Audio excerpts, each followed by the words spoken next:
capítulo realmente me deu uma bad. O capítulo começa onde terminou o anterior, onde Percival mete o golpe final em Motilate e o Motilate se desculpa com Diogra, pois o tio dele perdeu. Nisso, Motilate e Percival conseguem sair do reino espiritual dele e todo mundo se surpreende com a aparição de Percival, exceto o Lancelot, porque foi ele que ensinou o moleque. Todo mundo celebra e o senhor Mac começa a raciocinar dizendo: peraí, o Plutão tá salvo, todos os cavaleiros foram derrotados, o Gawax foi salvo. Ah, isso tá muito bom pra ser verdade. E o Doni?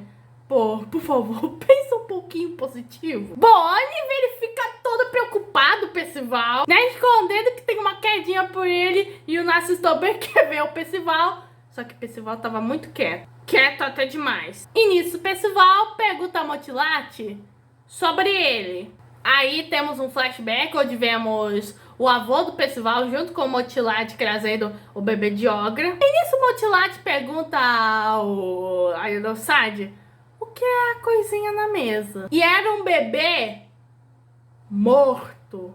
Bom, ele não tá morto há muito tempo, mas ainda tá quietinho. O velho pergunta o que o Ironside tem na cabeça dele. E nisso a Ironside começa meio que fazer um feitiço. E esse feitiço é de alto nível. E nisso aí, o feitiço vai em direção ao bebê, um pouco no Ironside. Todos tentam se proteger e assim que o feitiço acaba, o avô pergunta se o Ironside tá bem.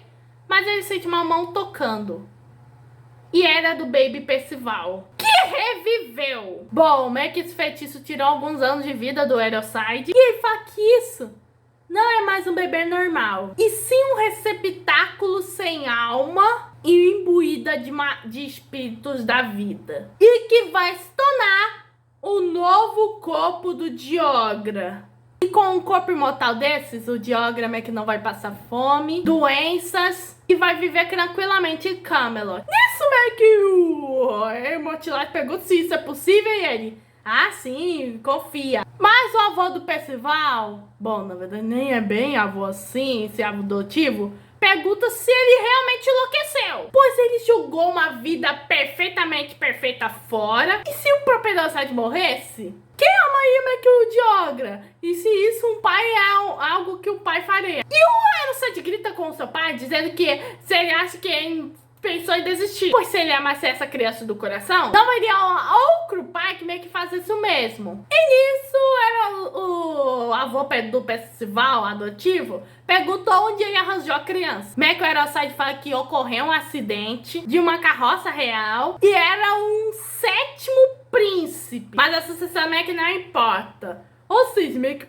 Percival também tem passado da realeza. Mas Motilate duvida dessa história aí. E quando meio que o avô adotivo do Percival pergunta sobre o nome dele, meio que o dirigente da carroça chamou o bebê de Percival e pede por ele devolver porque isso é importante pro Diogra.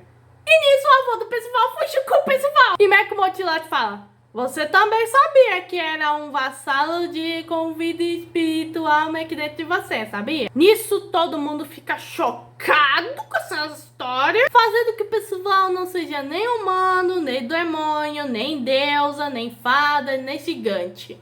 Só Percival. E ele ainda acrescenta que ele não é parente de ninguém, nem irmão do Diogra, nem filho do Ironside, e nem o avô, neto do Valgeisher. Ele pergunta pro Percival se ele imaginou o desespero meio que do Ironside, que se ele meio que pegasse o Percival e usaria no Diogra, ele perderia todo o valor como vassalo, como receptáculo. E as coisas só piorou porque o Percival virou um dos predestinados a ser o Cavaleiro do Apocalipse. E o capítulo se encerra com o Percival chorando e o Motilate dizendo que o Percival não devia ter nascido nesse mundo. Gente! De longe, esse é um dos backstories mais pesados de toda a Natsu. E oficialmente Percival virou o filhinho adotivo do Meliodas, pois eles compartilham as grandes características: a aproximação do corpo da mulher, ser quase da mesma altura e ter um passado meio cromático. Espero que todo mundo console Percival pra dizer que ele pode meio que ser receptáculo sem alma, mas ele ainda continua sendo Percival. É isso que eu quero que todo mundo diga pra ele. E esse capítulo só piora porque na página na qual tu começa todo o capítulo, mostra a carinha do Percival sorrindo, enquanto no final do capítulo a gente vê o Percival chorando. Meu Deus, eu quero abraçar esse menino pra dizer que tá tudo bem. Bom, esse foi o capítulo 127 de Moko Shiroku. Se inscreva no canal, ative o sininho e compartilhe. Aqui é Manu Tobias e fui!